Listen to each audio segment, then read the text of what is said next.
বন্ধুরা, মালাইকা অরোরাকে তো আমরা সবাই চিনি, বলিউডের পরিচিত মুখ। আজ মালাইকা অরোরার কিছু রহস্য আমরা জানব। মালাইকা অরোরাকে দেখে এখনও তরুণদের হৃৎস্পন্দন বেড়ে যায়। জিম, যোগাসন এবং পিলাটেজ শরীরচর্চার সঙ্গে কোনো রকম আপোষ পছন্দ নয় অভিনেত্রীর। তবে অনেক সময় শরীরচর্চার রুটিনে ছেদ পড়ে তারও।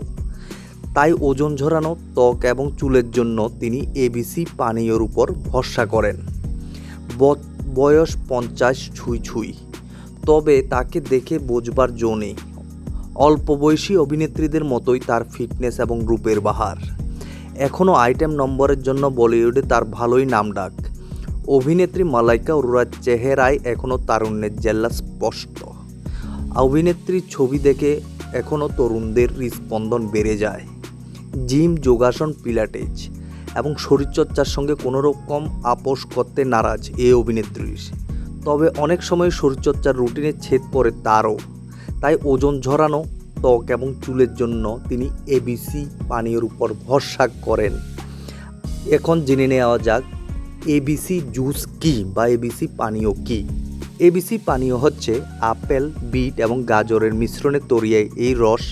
অ্যান্টিঅক্সিডেন্টে ভরপুর, fibre, vitamin A, vitamin B1, B2, B6, C এবং ই এবং কে-তে সমৃদ্ধ এই রস।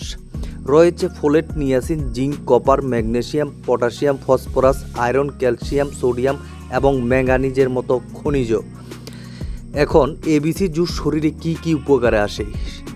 1 নাম্বার হচ্ছে ভিটামিন এবং খনিজ উপাদানে ভরপুর এবিসি রস শরীরে জলের ঘাটতি যেমন পূরণ করে, তেমনই শরীরে বিভিন্ন খনিজের অভাবও মেটায়।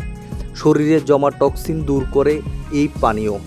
দ্বিতীয়ত হচ্ছে এই রস নিয়ম পান করলে শরীরের প্রতিরোধ শক্তি বৃদ্ধি পায়। তৃতীয়ত, সারা বছর ধরেই পেটের গোলমাল লেগে থাকে, পেট পরিষ্কার করতেও কিন্তু এই রস সাহায্য করে। চতুর্থত, রক্তে খারাপ কোলেস্টেরল এবং শর্করার মাত্রা নিয়ন্ত্রণ করতে এবিসি পানীয় অন্যতম উপাদান। পঞ্চম, গরমে ত্বক জেল্লাহীন হয়ে পড়েছে, নিয়ম করে এই রসে চুমুক দিলেই ফিরে আসবে জেল্লা। ভিডিওটা ভালো লাগলে লাইক এবং সাবস্ক্রাইব করে দেবেন। ধন্যবাদ।